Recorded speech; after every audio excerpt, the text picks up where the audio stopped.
Assalamualaikum warahmatullahi wabarakatuh, anak-anakku sekalian.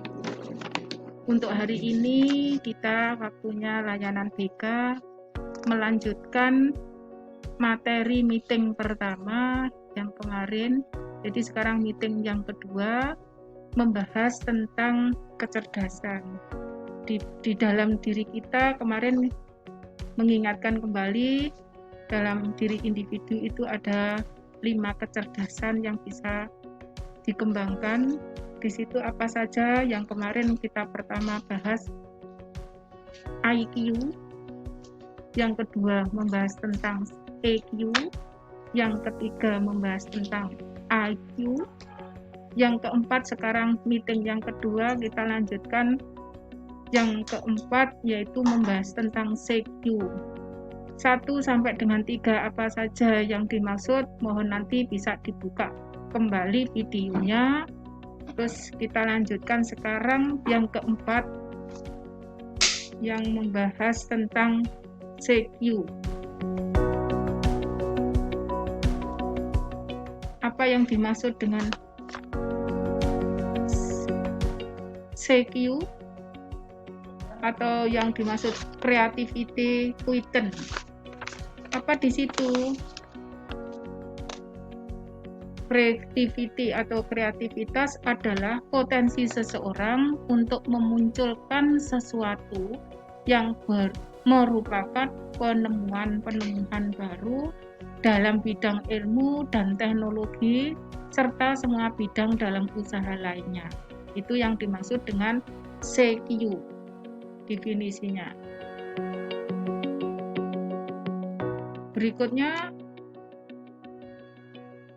pakar yang namanya Wilcox mendeskripsikan 5 ciri kreativitas atau CQ. Kelancaran atau kefasihannya itu ada 5 ciri. Pertama, kemampuan memproduksi banyak ide. Di situ ciri yang pertama. Jadi orang yang CQ-nya tinggi berarti individu itu mampu memproduksi banyak ide. Idenya banyak akal, kasarannya seperti itu. Yang kedua, keluasan. Yang dimaksud dengan keluasan di situ kemampuan untuk mengajukan bermacam-macam pendekatan untuk memecahkan suatu permasalahan. Jadi di situ orang yang CQ-nya tinggi, dia tidak istilahnya terpancang memilih satu cara untuk memecahkan suatu permasalahan. Di situ dia banyak cara untuk menyelesaikan suatu permasalahan yang dihadapi. Terus yang ketiga, keaslian. Keaslian di sini kemampuan untuk melahirkan gagasan yang orisinil sebagai hasil pemikiran sendiri. Jadi di situ orang yang CQ-nya tinggi atau kreatifnya tinggi banyak, dia mampu melahirkan keaslian gagasan yang secara orisinil berdasarkan hasil pemikirannya sendiri. Yang keempat, cirinya di situ bisa menguraikan atau penguraian. Kalau dia seseorang itu kreatif atau punya kreativitas yang tinggi, dia bisa menguraikan atau menguraikan kemampuan sesuatu secara terinci. Misalnya kalau di dalam pelajaran project work learning di SMK ada itu, nanti dituntut kita tuh setelah lulus bisa berwirausaha gitu misalnya. Mendirikan suatu usaha. Dia punya ide terus kemudian merinci sampai awal bahan sampai nanti pemasaran, dia secara rinci bisa mengutarakan atau merinci atau menyampaikan, membuat suatu rincian. Itu seperti itu contohnya. Terus yang kelima, merumuskan kembali. Jadi kemampuan untuk mengkaji kembali suatu persoalan melalui cara yang berbeda dengan yang sudah lazim. Jadi misalnya di situ ada suatu permasalahan yang istilahnya mungkin orang lain bisa menyelesaikan dengan caranya sendiri, dia juga mempunyai cara sendiri untuk menyelesaikan permasalahan yang sama dihadapi oleh orang lain. Itu merupakan suatu kreativitas atau kreatif yang dilahirkan oleh seseorang untuk menyelesaikan permasalahan yang dihadapi sendiri. Itu yang dimaksud dengan kreativitas atau merumuskan kembali suatu permasalahan dalam menyelesaikan suatu permasalahan. Jadi itu 5 ciri kreativitas yang ada pada diri seseorang yang disampaikan oleh pakar yang namanya Wilcox. Terus berikutnya kuantitas gagasan. Kuantitas itu jumlah gagasan. Gagasan pertama sebagai cara untuk mendapatkan gagasan yang lebih baik, pemilihan dari berbagai gagasan.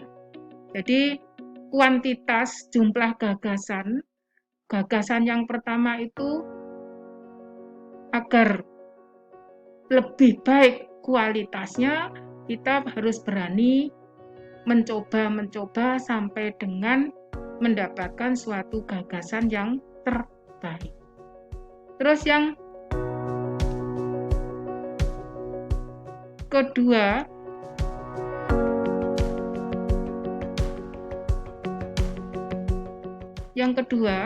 di situ brainstorming atau pemanasan, atau biasanya yang disebut dengan ice breaking gitu ya. Jadi kalau kita misalnya mau mulai pembelajaran awal itu agar kita bisa fokus, kita ada selingan ice breaking dulu, mungkin dengan nyanyi atau mungkin dengan gerakan di situ. Di situ untuk menambah gagasan yang telah ada, untuk mendapatkan gagasan yang lebih orisinil, jadi tidak sama dengan yang dilahirkan yang oleh orang pertama. Dia punya pemikiran yang baru, pemanasan itu untuk menambah gagasan yang telah ada itu secara orisinil dari pemikiran diri sendiri. Terus yang ketiga, sinetik atau berpikir kritis. Ya, membuat yang asing menjadi akrab, artinya sinetik itu membuat yang asing menjadi akrab menggunakan analogi atau membandingkan dua konsep untuk dicari hubungannya, dan metafora, majas yang memakai perumpamaan terhadap dua hal yang berbeda. Maksudnya di sini, agar kita kreatif, kita harus sinetik atau berpikir kritis. Apa sih berpikir kritis itu? Kita bisa menerapkan 5K kemarin. 4K. Berpikir kritis itu 4K. 1, kreatif, komunikatif, kolaboratif, dan kompetitif. Bisa bersaing itu. Di situ kita tanamkan agar kita punya kreativitas dan bisa menerapkan cara berpikir secara kritis. Terus yang keempat, memfokuskan tujuan, membuat seolah-olah apa yang diinginkan akan terjadi besok. Jadi kalau kita ingin memfokuskan suatu tujuan kita jangan menunda-nunda, wujudkan seakan-akan besok akan terjadi apa yang kita inginkan. Maka di situ kita akan bisa lebih fokus. Itu di sini 1-4 adalah cara-cara memunculkan gagasan kreatif atau kreativitas. 1. Kuantitas gagasan. 2. Brainstorming atau pemanasan atau speaking itu. Yang ketiga sinentik. Yang keempat memfokuskan tujuan. Di situ 4 cara memunculkan gagasan atau kreativitas diri kita. Terus berikutnya yang kelima. Jadi kecerdasan yang kelima kita sebut dengan SQ atau spiritual quotient. Kecerdasan spiritual itu apa sih? Di situ yang namanya kecerdasan spiritual yang dikatakan oleh M. Zuhri bahwa SQ merupakan kecerdasan yang digunakan untuk berhubungan dengan Tuhan Yang Maha Esa. Jadi yang spiritual quotient itu suatu cara atau suatu kecerdasan yang digunakan untuk berhubungan dengan Tuhan Yang Maha Esa. Sedangkan kecerdasan spiritual itu sumber yang mengilhami, melambangkan semangat dan mengikat diri seseorang kepada nilai-nilai kebenaran tanpa batas waktu. Itu yang dikatakan oleh pakar yang namanya Agus Grimanto. Itu intinya yang dimaksud dengan spiritual quotient. Ciri-ciri orang yang mempunyai spiritual quotient yang tinggi itu menurut Dimitri Mahayana atau Agus Grimanto tahun 2001, ciri-cirinya yang SQ-nya tinggi. 1. Memiliki prinsip dan visi yang kuat. Dia punya prinsip dan visi yang kuat karena landasannya adalah kebenaran, keyakinan berdasarkan agama yang diyakininya. Yang kedua, mampu melihat kesatuan dalam keanekaragaman. Ya, berdasarkan di situ keyakinan SQ yang diyakini bahwa memang Allah menciptakan antara satu dengan yang lain berbeda, sehingga timbullah keanekaragaman. Itu dia mampu melihat kesatuan dalam keragaman, bisa bersatu. Terus yang ketiga, mampu memaknai setiap sisi kehidupan. Yang keempat, mampu mengelola dan bertahan dalam kesulitan dan penderitaan. Itu orang yang SQ-nya tinggi. Yang berikutnya, dari bahasan 1 sampai dengan 5, IQ, EQ, AQ, SQ, dan CQ, itu caranya bagaimana agar itu bisa tertanam pada diri kita. Maka di situ caranya, kalau yang IQ, kita berharap mempunyai IQ tinggi, maka belajar dengan cara yang benar, banyak membaca, sering latihan, selalu mengerjakan PR. Terus berikutnya emotional quotient itu intinya kalau kita agar mempunyai emotional quotient yang tinggi atau yang baik, di situ ya terus kita belajar, tapi belajarnya dalam hal ini berkaitan dengan orang lain. Jadi kehidupan yang ada di masyarakat itu untuk memberi pelajaran bagaimana mengendalikan emosi kita, bagaimana kita bisa menata emosi kita dengan baik. Di sini kalau di dalam uraian di sini bagaimana kita bisa menanamkan kesabaran. Terus yang ketiga, kreativitas quotient. Di situ itu tadi caranya ya belajar kreatif, ya sering mencoba, banyak ide itu kita coba, jangan istilahnya fokus hanya satu aja untuk menyelesaikan. Ya, kita bahas bagaimana caranya untuk menanamkan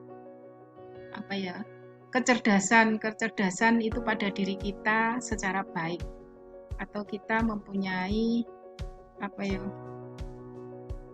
misalnya di sini yang kita bahas creativity quotient atau CQ. Itu dalam belajar harus kreatif, menemukan cara-cara yang efektif dan efisien agar semangat belajar bangkit dari mulai menyenangi suatu pelajaran, menata ruang belajar, dan lain sebagainya. Jadi kita itu bagaimana agar yang kita lakukan itu nyaman bagi diri kita, maka kita harus kreatif. Ya, misalnya masalah belajar ya seperti itu, jangan nyamannya gimana kalau orang lain seperti itu, sampean belum tentu bisa sama seperti orang lain, tapi sampean yang rasakan sendiri. Di situ agar bagaimana pelajaran itu agar mendapat nilai yang baik, pertama ya kita mulai dari menyenangi pelajaran itu, terus kemudian caranya belajar gimana, menata ruang yang nyaman atau mungkin sebagainya, pokoknya sampai merasa enjoy gitu, kreatif. Terus yang berikutnya kecerdasan yang namanya advanced atau quotient atau AQ. Dalam proses belajar di situ sadar pasti akan menemukan banyak kendala atau kesulitan. Kalau istilahnya kita menginginkan sesuatu tidak semulus apa yang kita bayangkan, mesti di dalam perjalanan untuk mencapai yang kita inginkan di situ ada kendala. Kalau ada kendala itu diapakan? Ya harus diselesaikan. Tapi dengan menyelesaikan itu kita bismillah, pikiran kita tanamkan pikiran yang positif sehingga kesulitan itu menjadikan sebagai motivasi untuk meraih suatu kesuksesan. Jadi kesulitan atau kendala enaknya ngomong sebagai cita-cita yang tertunda, itu aja. Jadi jangan dipandang sebagai kendala yang berat gitu. Terus yang ketiga, spiritual quotient.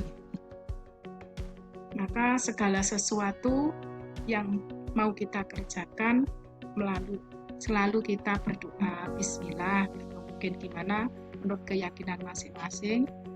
Di situ sebelum dan sesudahnya selalu ingat kepada Tuhan bahwa kewajiban cari ilmu adalah suatu kewajiban yang harus kita laksanakan. Maka tertanamlah bahwa belajar itu sepanjang hayat. Itu quotient atau spiritual quotient. Terus berikutnya di sini ada pantun. Pantun di situ coba dibaca sendiri atau mungkin salah satunya saya bacakan. Lihat Bu Lurah menanam tomat. Pak Lurah memberi tanah yang coklat. Dengan bapak atau ibu guru selalu hormat. Dengan sang teman selalu dekat. Jadi itu pantun dimana di dalam kehidupan itu agar kita merasa nyaman. Kalau ingin kita dihormati, maka kita harus mau menghormati orang lain. Kalau ilmunya bermanfaat, kita harus selalu istilahnya menghormati guru, kasarannya gitu. Yang berikutnya, kalau suka bermain gitar, mainlah yang baik di atas pagar. Kalau mau menjadi pintar, jangan suka malas belajar. Jadi kalau kamu sampai pengen pintar ya jangan malas-malas belajar. Belajar itu tidak harus di dalam kelas. Dimanapun saja sampai berada itu merupakan ladang untuk belajar. Untuk mengembangkan EQ itu di masyarakat di sekeliling kita berada itu akan mengantarkan kita EQ-nya kita lebih matang. Terus berikutnya kata jantan berkaca. Si betina merasa malu. Anak-anak terima kasih sudah selalu setia mengikuti pelajaran BK dan mengerjakan tugas Bapak atau Ibu. Terus setelah hujan biasanya ada pelangi, muncul terlukis indah di langit yang biru. Anak-anak yang sangat saya sayangi, tetaplah bersemangat belajar menimba ilmu. Itu apa ya, sekedar pantun. Ini ada daftar pustaka materi yang telah kita bahas itu dari 1 sampai dengan 4 itu sumbernya. Maka mudah-mudahan materi yang saya sampaikan untuk hari ini dan sebelumnya bisa bermanfaat dan bisa kita implementasikan di dalam hidup kita. Terima kasih. Assalamualaikum warahmatullahi wabarakatuh. Sudah, Bu?